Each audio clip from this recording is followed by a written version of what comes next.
August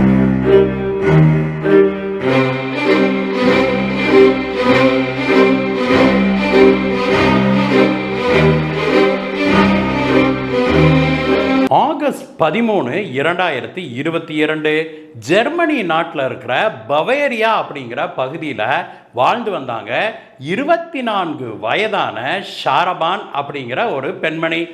ஈராக்கை பூர்வீகமாக கொண்ட அந்த பெண்மணி தன்னுடைய குடும்பத்தாரோடு அம்மா அப்பாவோடு இங்க ஜெர்மனியில குடிபெயர்ந்து இங்க வாழ்ந்து கொண்டு வந்தாரு.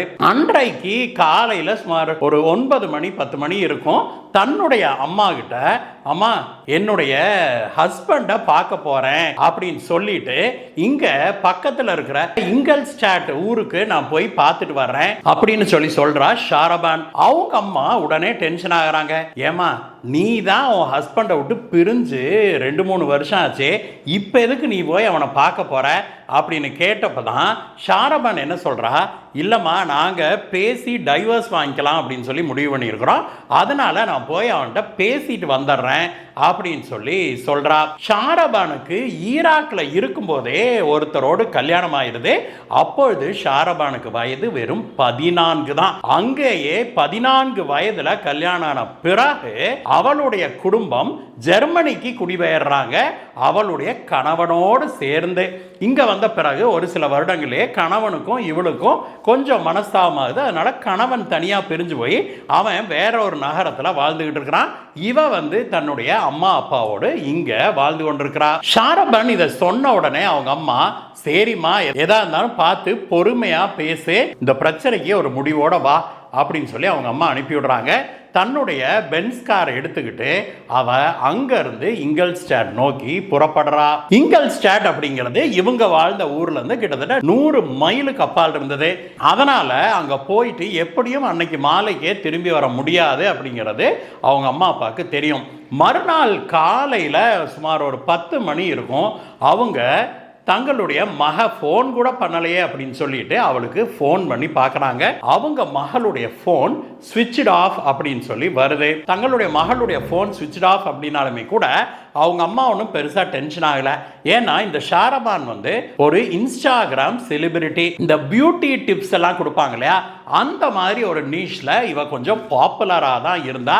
அதனால பல சந்தர்ப்பங்கள்ல போற இடத்துல அங்க இங்கன்னு இவ ஷூட்டிங் வச்சுக்கிறது வழக்கம். அங்க ஷூட்டிங் பண்ணும்போது இவ போனை ஸ்விட்ச் ஆஃப் பண்றதோ அல்லது ஃபிளைட் மோட்ல போடுறதோ வழக்கம். அதனால அவங்க அம்மா வெயிட் பண்ணிவிட்டு மதியம் ஒரு 1 மணி போல மறுபடியும் கூப்பிடுறாங்க.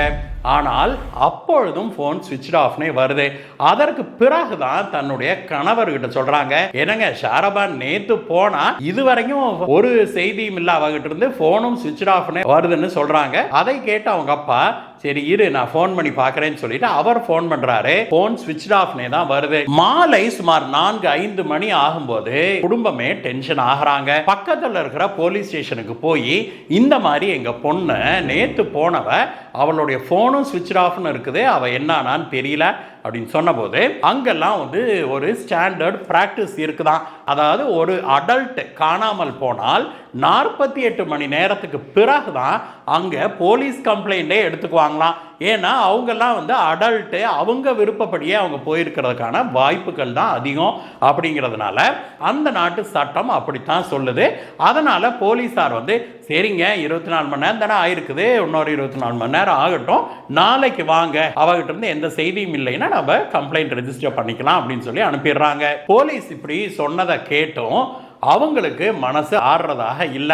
என்னமோ ஒரு டென்ஷன் அவளுடைய அப்பா அம்மாவுக்கு. அதற்கு பிறகுதான் அவங்களுக்கு என்ன நினைவுக்கு வருது, தங்களுடைய பெண் கார் எடுத்துட்டு போனா இல்லையா, அதுல ஒரு ஜிபிஎஸ் டிராக்கர் இருக்குது அப்படிங்கிறது அவங்களுக்கு நினைவுக்கு வருது. உடனடியாக அவங்க இந்த மெர்சிடஸ் பென்ஸ் கம்பெனிக்கு கால் பண்ணி, இந்த மாதிரி என் பொண்ணு நேத்து கார் எடுத்துட்டு போனா எந்த விதமான ரெஸ்பான்ஸும் இல்ல, கார் எங்க இருக்குது அப்படின்னு கொஞ்சம் நீங்க பார்த்து சொல்ல முடியுமா அப்படின்னு சொல்றாங்க.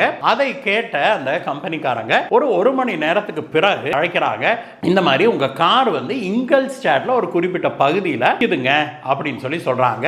அது மட்டும் இல்ல, நேற்று முதலாக கிட்டத்தட்ட 24 மணி நேரத்துக்கு மேலாக அந்த இடத்திலேயே தான் கார் நின்றுகிட்டு இருக்குது அப்படின்னு சொல்றாங்க. உடனடியாக ஷாரபானுடைய அப்பா அம்மா தங்க வண்டி எடுத்துக்கிட்டு நேரா இங்கல்ஸ்டாட்டுக்கு போறாங்க. அங்க அவங்க போய் சேரும் போதே நடுராத்திரி ஆயிருது. அங்க போய் தங்கிட்டு மறுநாள் விடிய காலையிலேயே கிளம்பி அந்த கம்பெனி ஒரு லொகேஷன் கொடுத்தாங்க இல்லையா, அந்த லொகேஷனுக்கு போறாங்க. அந்த லொகேஷன் வந்து சிட்டிக்குள்ள தான் இருக்குது. பக்கத்திலேயே வந்து அபார்ட்மெண்ட்டுகள்லாம் இருக்குது. ஒரு குறிப்பிட்ட அபார்ட்மெண்ட் பிளாக் உடைய கார் பார்க்கிங்ல தான் வந்து நிறுத்தப்பட்டிருக்குதுங்கிறத கவனிக்கிறாங்க. உடனே பொண்ணு கிடைச்சிட்டாங்கிற சந்தோஷத்துல அடிச்சு பிடிச்சு இறங்கி ஓடுறாங்க காருக்கு. கார்ல போய் பார்த்தபோது காரு லாக் பண்ணப்பட்டிருந்தது. ஆனா காருக்குள்ள பேக் சீட்ல ஒரு பெண்ணுடைய உடல் கிடக்கிறது தெரியுது. அவங்களுக்கு அந்த காருக்குள்ள எட்டி பார்த்த ஒரு சில வினாடிகள்லயே தூக்கி வாரி போடுது. தங்களுடைய மகள் அங்க அலங்கோலமாக கிடக்கிறது தெரியுது. அதுவும் வெள்ளத்துல தங்களுடைய பெண் கிடக்கிறத பார்த்து அலறாங்க. உடனடியாக போலீஸுக்கு செய்தி பறக்குது. அங்க விரைந்து வந்த போலீசார் அந்த இடத்தை தங்களுடைய கண்ட்ரோலுக்குள்ள கொண்டு வந்துட்டு அதற்கு பிறகு காரை உடைச்சு திறக்கிறாங்க. காரை திறந்து உள்ள பார்த்தபோது அங்க ஷாராபான் அப்படியே ரத்த வெள்ளத்துல கிடக்குறாங்க. உடல் முழுவதும் கத்தி குத்துகள், அப்புறம் கத்தியில இப்படி கிழிச்சது போன்ற கீறல்கள், முகம் நசுங்கி போற அளவுக்கு எதையோ வைத்து யாரோ அவங்கள அடிச்சிருக்கிறாங்க. அது மட்டும் இல்ல, முகத்திலேயே கத்தியால குத்தி குத்தி அலங்கோலப்படுத்தி இருக்கிறாங்க அப்படிங்கிறது தெரியுது. முகத்தை பார்த்தா பயங்கர கோரமாக இருக்குது. ஷாரபானுடைய அம்மாவுக்கு இது தன்னுடைய பெண் தானா அப்படின்னு தெரியல. ஆனா அவள் போட்டிருந்த உடை, அவளுடைய ஹேண்ட்பேக் கிடக்குது, அவளுடைய போன் அங்கதான் கிடக்குது, ஆனா சுவிட்ச் ஆஃப் ஆகி கிடக்குது. அது மட்டும் இல்ல, அந்த பெண்ணும் பிளாண்ட் ஹேர் தான், ஷாரபானை போலவே பிளாண்ட் ஹேராக இருந்தது. இதையெல்லாம் பார்த்துவிட்டு கதறாங்க அவளுடைய பெற்றோர். தங்களுடைய மகளுக்கு இப்படி ஒரு நிலை ஆயிருச்சு, இதை யார் செஞ்சாங்கன்னு உடனடியா நீங்க கண்டுபிடிக்கணும்னு சொல்லி போலீசாரிடம் மன்றாடுறாங்க ஷாரபானுடைய பெற்றோர். ஷாரபானுடைய உடலை கைப்பற்றி போலீசார் போஸ்ட்மார்ட்டத்துக்கு அனுப்புறாங்க. அந்த போஸ்ட்மார்ட்டம் ரிப்போர்ட் வந்தபோது உடல்ல 60க்கும் மேற்பட்ட இடங்கள்ல கத்தி குத்து இருந்தது தெரிய வருது. உடல்ல பல இடங்கள்ல பலவாறாக கிழிச்சிருக்கிறாங்க அப்படிங்கிறது தெரியுது. அதே சமயத்தில் அவ கிடந்தால காரு, அந்த ஷாரபானுடைய காருக்குள்ள 2-3 கத்தி கிடந்திருக்குது. ஆனால் அந்த கத்தியெல்லாம் ஷாரபானை குத்தி கொலை செய்வதற்கு பயன்படுத்தப்படவில்லை அப்படின்னு தெரிய வருது. அதனால கொலை செய்வதற்கு பயன்படுத்தப்பட்ட அந்த ஆயுதம் எங்கே அப்படின்னு சொல்லி போலீசார் தீவிரமாக தேட ஆரம்பிக்கிறாங்க. இதற்கிடையே மருத்துவர்கள் கொடுத்த ரிப்போர்ட்ல என்ன சொல்லி இருக்கிறாங்கன்னா 2 கத்திகள் பயன்படுத்தப்பட்டிருக்குது அப்படின்னு சொல்லி அந்த ரிப்போர்ட்ல இருக்குது. இது போலீசாருக்கு மேலும் பல கேள்விகளை எழுப்புது. அப்ப 2 கத்தி பயன்படுத்தி இருக்கிறாங்கன்னா 2 பேர் சேர்ந்து ஷாரபானை கொண்டிருக்கிறாங்களா அப்படிங்கிற கேள்வியும் எழுது. அதே போல ஷாரபானை பாலியல் வன்கொடுமை செய்திருக்கிறாங்களா அப்படின்னு பார்த்தபோது அந்த மாதிரி எதுவும் நிகழவில்லை அப்படின்னும் தெரியுது.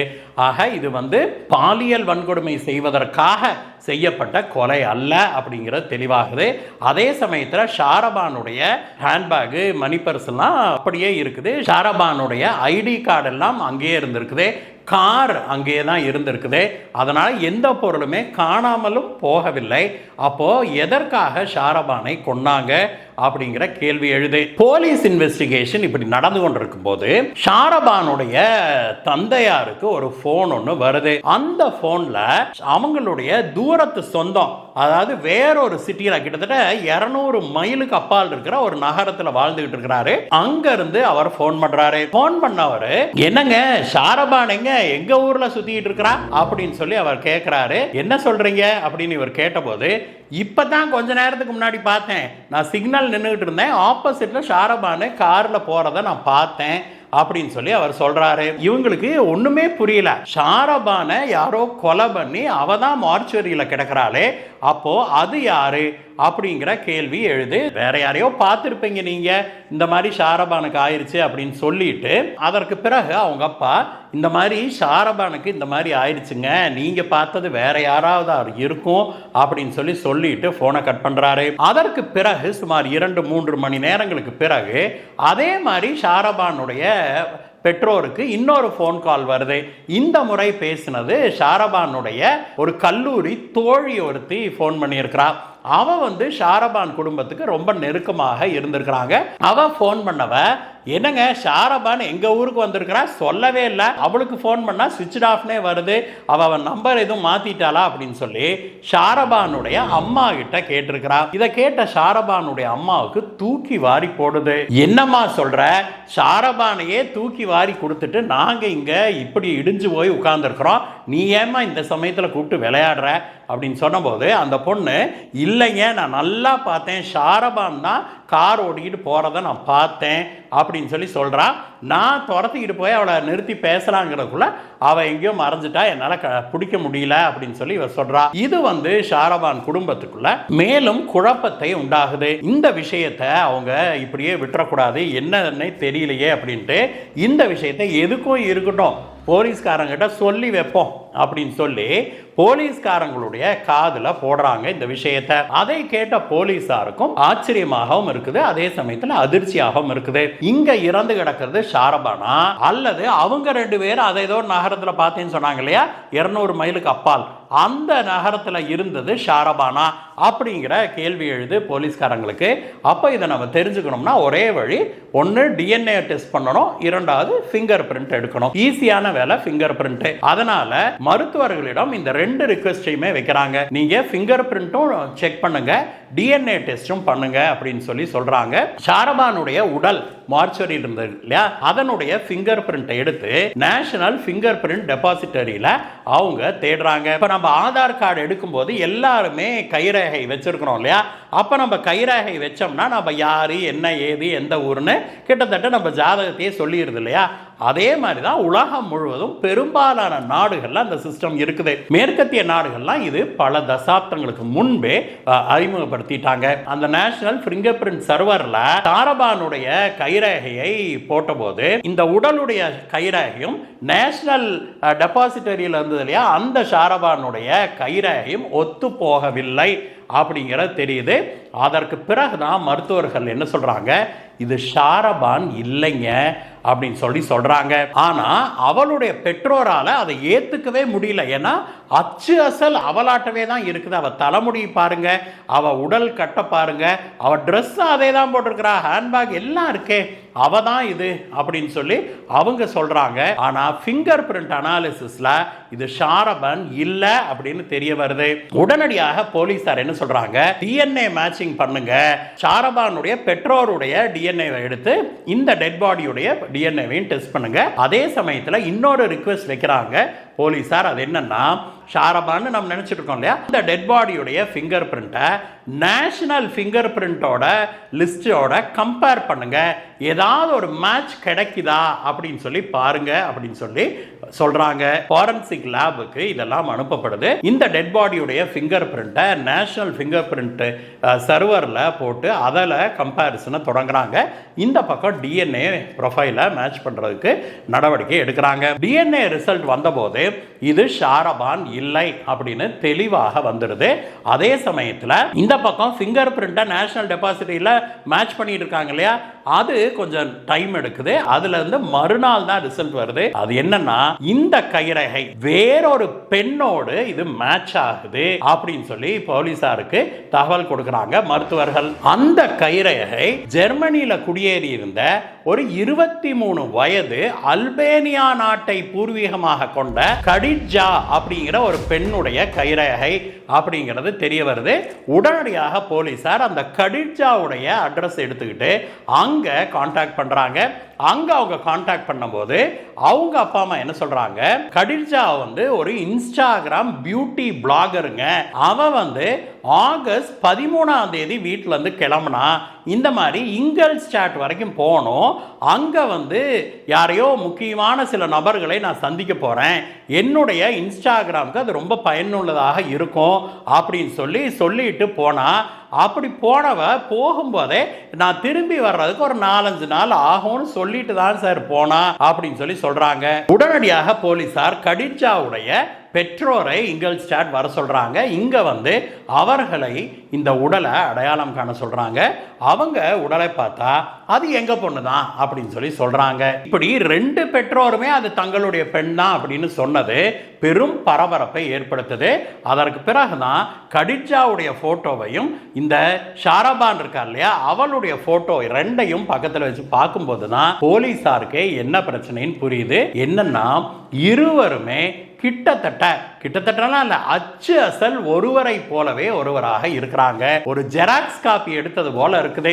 ஒரே வித்தியாசம் என்னன்னா கடிஜாவுக்கு வந்து கருப்பு கலர் முடி, தலைமுடி, ஆனா இவளுக்கு வந்து பிளாண்ட் ஹேர். இவ்வளவுதான் வித்தியாசம் அப்படின்னு சொல்லி அவங்க பாக்குறாங்க. அந்த சமயத்துல தான் கடிஜாவுடைய பெற்றோர் என்ன சொல்றாங்க, சார் 13ஆம் தேதி இங்கல்ஸ்டாட் வரணும், அங்க ஒரு ஈவென்ட் இருக்குது அப்படின்னு சொல்லி அதுக்கு எனக்கு பிளாண்ட் ஹேர் வேணும்னு சொல்லி கடிஜா தன்னுடைய தலை முடியை பிளாண்ட் கலர்ல டை பண்ணிட்டு தான் வந்தா அப்படின்னு சொல்லி சொல்றாங்க. அதற்கு பிறகு அந்த இறந்த டெட் பாடியுடைய டிஎன்ஏ ப்ரொஃபைலை கடிஜாவுடைய பெற்றோருடைய டிஎன்ஏவோட மேட்ச் பண்ணி பார்த்தபோது அது பர்ஃபெக்ட் மேட்ச் ஆக இருக்குது. இறந்து கிடப்பது ஷாரபான் அல்ல, அது கடிஜா அப்படிங்கிறது தெரிய வருது. இந்த விஷயம் வெளியான உடனேயே போலீசாருக்கு தலையெல்லாம் சுத்திடுது. காரு ஷாரபானது, உள்ள இருந்த டாக்குமெண்ட்ஸ் எல்லாம் ஷாரபானது, அந்த பாடியில போடப்பட்டிருந்த டிரெஸ் ஷாரபானது, இறந்து கிடந்தது ஷாரபான் இல்ல அப்படின்னா என்னங்க இது பைத்தியம் முடிக்கிறாப்புல இருக்குது அப்படின்னு சொல்லி எல்லாருமே மண்டை பிச்சுக்கிறாங்க. இதற்கிடையே போலீசார் வேறொரு விஷயத்தை செஞ்சிருந்தாங்க. அது என்னன்னா இந்த 2-3 போன் கால் வந்தது இல்லையா, ஒரு 200 மைல் தாண்டி இருக்கிற ஒரு நகரத்துல ஷாரபானை பார்த்தோம் அப்படின்னு சொல்லி சொல்லியிருந்தாங்க இல்லையா. அந்த செய்தி கிடைத்த உடனேயே போலீசார் அந்த நகரத்து போலீசாருக்கு இந்த போட்டோ எல்லாம் அனுப்பி இந்த இன்ஃபர்மேஷனை கொடுத்திருக்கிறாங்க. இந்த மாதிரி ஒரு பெண்ணை நீங்க ஐடென்டிஃபை பண்ணீங்கன்னா உடனடியாக அவளை லாக் பண்ணுங்க, பிடிச்சு வைங்க, அவளை நாங்க விசாரிக்கணும் அப்படின்னு சொல்லி சொல்லியிருக்கிறாங்க. அந்த நகரத்து போலீசாரோ இந்த டிராபிக் கேம்ல எல்லாம் போட்டோ வரும் இல்லையா, அந்த மாதிரி டிராபிக் கேமை எல்லாம் ஸ்கேன் பண்ணி ஒரு குறிப்பிட்ட ஏரியால இந்த பெண்ணை டிராபிக் கேம்ல இருந்து கண்டுபிடிச்சு அந்த பகுதி போலீசாரை உஷார்படுத்துறாங்க. போலீசார் ருட்டீனான செக் பண்ணுவதை போல செய்து இந்த ஷாரபான் போலவே இருந்த அந்த பெண்ணை மடக்கி பிடிக்கிறாங்க.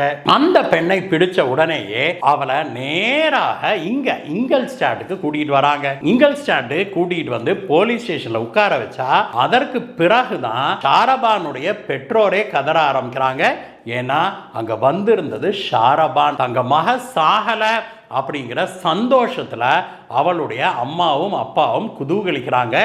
ஆனால் போலீசாரோ வேற ஆங்கிள் பார்க்க ஆரம்பிக்கிறாங்க. போலீசார் ஷாரபானை தனியா அழைச்சிட்டு போய் தங்களுடைய பாணியில விசாரணையை தொடங்குறாங்க. ஆரம்பத்துல ஷாரபான் எதையுமே பிடி கொடுத்து பேச மாட்டேங்கிறா. அவ என்ன சொல்றா, இந்த மாதிரி அந்த நகரத்துல என்னுடைய நண்பன் கூப்பிட்டு இருந்தான், அதுக்காக நான் போயிருந்தேன், அவ்வளோதான், எனக்கு மற்றபடி இங்கே என்ன நடந்ததுலாம் தெரியாது, நான் வந்து என் காரை வந்து என்னோட பாய் ஃப்ரெண்ட் அங்கே தான் இருக்கிறான் பக்கத்தில், அவனுக்கு நான் கொடுத்துருந்தேன் அப்படின்னு சொல்லி சொல்கிறா. அந்த கார் நின்றுது இல்லையா, அதுலேருந்து ஒரு 100 மீட்டர் தள்ளி தான் இவளுடைய பாய் ஃப்ரெண்டான ஷேக் அப்படிங்கிறவனுடைய அபார்ட்மெண்ட் இருந்திருக்குது. அங்கே போனால் அவனும் இருந்திருக்கிறான். அவனையும் பிடிச்சி இழுத்துக்கிட்டு வந்துட்டு போலீஸார், ஏன்டா உங்ககிட்ட தான் காரை கொடுத்தாலாமா, என்னடா பண்ண அப்படின்னு விசாரித்த போது அவன் எனக்கெல்லாம் ஒன்றும் தெரியாது, அவளையவே கேளுங்கன்றான். இது சரி வராதுடா அப்படின்ட்டு 2 பேத்தையும் பிடிச்சு நல்லா முட்டி தட்டி போலீசார் தங்களுடைய பாணியில கிட்டுக்கு பிடி விசாரணை போட்டு விசாரிக்க ஆரம்பிக்கிறாங்க. போலீசாருடைய இந்த கிட்டுக்கு பிடி விசாரணையின் தீவிரத்தை தாங்க முடியாத ஷாரபான் ஒரு சில நிமிடங்கள்லயே சார் கடிஜாவை நான் தான் கொன்னேன் அப்படின்னு சொல்லி சொல்றா. அவளை உனக்கு முன்னமே அறிமுகமா அப்படின்னு கேட்ட போது அப்படியெல்லாம் எனக்கு தெரியாதுங்க சார், புதுசா தான் நான் சந்திச்சேன் அப்படின்னு சொல்றா. அப்படி புதுசா சந்திச்சவளை எதுக்காக நீ கொன்ன அப்படின்னு போலீசார் கேட்ட போது அவ பதில் சொன்னா பாருங்க. அதை கேட்ட போலீசார் மட்டுமல்ல ஜெர்மனியே இதனால ஆடி போயிருச்சு. ஷாரபான் என்ன சொல்றா, சார் எனக்கு விவரம் தெரியாத வயசுல 14 வயசுலயே எனக்கு ஈராக்ல ஒரு மிடில் ஏஜ் மேனை பிடிச்சி எனக்கு கல்யாணம் பண்ணி வச்சுட்டாங்க. எனக்கு அந்த கல்யாணத்தில் இஷ்டமே இல்லை. அதுவும் இல்லாமல் நாங்கள் அதுக்கு பிறகு ஜெர்மனி வந்த பிறகு புதுசாக நான் வந்து ஒரு சுதந்திரத்தை அனுபவிக்க ஆரம்பித்தேன். எங்கள் நாட்டிலேயோ அல்லது எங்கள் மதத்திலேயோ இது போன்ற சுதந்திரத்தை நாங்கள் அனுபவிக்க முடியாமையே வச்சுருந்தாங்க. இங்கே வந்த பிறகு என்னுடைய அப்பா அம்மாவெல்லாம் பெருசாக என்னை கண்ட்ரோல் பண்ண முடியல. நான் வந்து இன்ஸ்டாகிராமில் பியூட்டி அது இதுன்னு போட ஆரம்பிச்சு ஒரு பியூட்டி பிளாகராக பாப்புலர் ஆயிட்டேன் நானு. அதற்கு பிறகு எனக்கு போய் என் கணவன் கூட வாழணுங்கிற இஷ்டமெல்லாம் இல்லை. அவனை டைவர்ஸ் கொடு அப்படின்னா கொடுக்க மாட்டேங்கிறான். எங்க அம்மா கூடயே கையை பிடிச்சிக்கிட்டு எங்க கூடயே வந்துட்டான் ஜெர்மனிக்கு. அதனால நான் வந்து என்ன முடிவு பண்ணேன், இந்த கல்யாணத்திலிருந்து நான் வெளியில வந்துட்டு என்னுடைய பாய் ஃப்ரெண்ட் ஷேக்கை நான் கல்யாணம் பண்ணிக்கணும் அப்படின்னா எனக்கு டைவர்ஸ் கிடைக்கணும். டைவர்ஸ் கிடைக்கலன்னா நான் எப்படி போய் ஷேக் கூட வாழ்றது? அதனால ஒண்ணு அவன் இருக்கக்கூடாது, இல்ல நான் இருக்கக்கூடாது. அப்பதான் இந்த கல்யாண பந்தம் முறியும் அப்படிங்கிற முடிவுக்கு வந்தேன். அதுக்கு தான் நான் ஷேக்கோட சேர்ந்து ஒரு பிளான் ஒன்று போட்டேன். நான் வந்து ஒரு பியூட்டி பிளாகர் தானே, இன்ஸ்டாகிராம்ல கொஞ்சம் பாப்புலரும் கூட. நான் வந்து என்ன பண்ணேன், ஃபேக்கா ஒரு 5-6 ஐடி ஓபன் பண்ணி வேற வேற பியூட்டியில இருக்கிறவங்க இன்ஸ்டாகிராம்ல பாப்புலரா இருக்கிற பெண்களை எல்லாம் தேட ஆரம்பிச்சேன். என்ன அதாவது பார்த்தா என்னை மாதிரியே இருக்கணும், என்னுடைய வயதை ஒத்தவளாகவும் இருக்கணும், அப்படி ஒரு பெண்ணை நான் தேடினேன். அப்படி நான் தேடி கஷ்டப்பட்டு கண்டுபிடிச்சவ தான் கடிஜா. கடிஜாவுடைய ஒரே பிரச்சனை, அவளுக்கு தலைமுடி கருப்பு, எனக்கு பிளாண்ட், அவ்வளவுதான். மற்றபடி நாங்க 2 பேரும் ஒரே மாதிரி தான் இருந்தோம். அப்புறம் அவளை கண்டுபிடிச்சிட்டேன். இப்ப கடிஜாவை எப்படி நான் சொல்லுகிற இடத்துக்கு வர சொல்றது? சந்தேகப்படக்கூடாது இல்ல. அதுக்கு நான் முதல்ல என்ன பண்ணேன், அங்க ஜெர்மனில லூன் அப்படின்னு ஒரு பாப் ஸ்டார், ஃபேமஸான பாப் ஸ்டார் இருக்கிறான். அந்த பாப் ஸ்டார் மேல இந்த கடிஜா பைத்தியமா இருக்கா.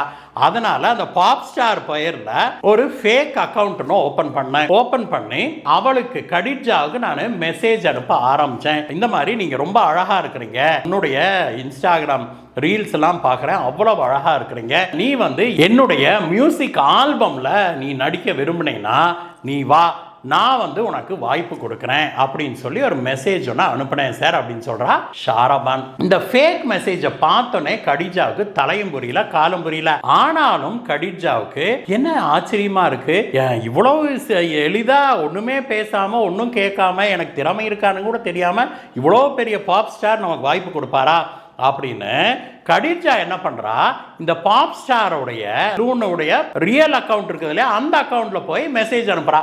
இந்த மாதிரி நீங்க இன்னைக்கு இன்விடேஷன் கொடுத்துருக்கிறீங்க, நீங்க தான் கொடுத்தீங்களா, உண்மையிலேயே உங்களுக்கு தானா, நான் வர்றதுக்கு ரெடியா இருக்கிறேன் அப்படின்னு சொல்லி இவ கொடுத்த போது ஆச்சரியத்திலேயும் ஆச்சரியமாக அந்த லூன் கிட்ட இருந்து பதில் வருது. நான் வந்து இந்த செய்தியை கொடுக்கவில்லை, யாரோ வந்து உங்களை மேல பிராங்க் பண்றாங்க, அது ஃபேக் ஐடி, நீங்க அதை நம்பாதீங்கன்னு சொல்லி லூன் சொல்றாரு. அதை கேட்ட பிறகு உஷாராயிரா கடிஜா. அதற்கு பிறகு அந்த அக்கவுண்ட் கூட பேசுறதே விட்டுட்டா. என்னடா இது இப்படி புசுன்னு போயிருச்சேன்னு ஷாரபானுக்கு பொசுக்குன்னு போயிருது. ஆனாலும் ஷாரபான் விடுறதா இல்ல.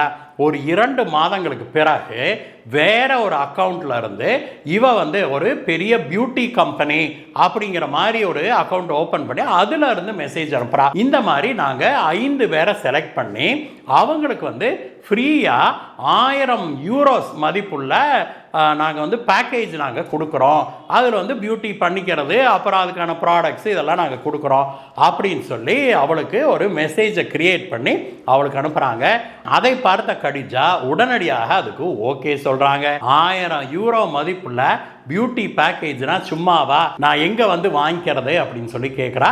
அதற்கு எதிர்முனையில் அந்த கம்பெனியுடைய போர்வையில் ஃபேக் அக்கவுண்ட்டில் பின்னாடி ஒளிஞ்சிருந்த ஷாரபான் என்ன சொல்கிறா, அதுக்கு வரணும்னா அதுக்கு முதல்ல ஒரு கண்டிஷன் இருக்குது, பிளாண்ட் ஹேர் வச்சுக்கிட்டு வரணும், நீ ஹேரை டை பண்ணிட்டு வா, நான் கொடுக்குற லொக்கேஷனுக்கு வா, அங்கே வந்து எங்கள் கம்பெனி ஆட்கள் உங்களை பிக்கப் பண்ணிக்குவாங்க அப்படின்னு. அதுக்கு டேட்டும் கொடுக்குறா, ஆகஸ்ட் 13ஆம் தேதி 2022 வரணும்னு.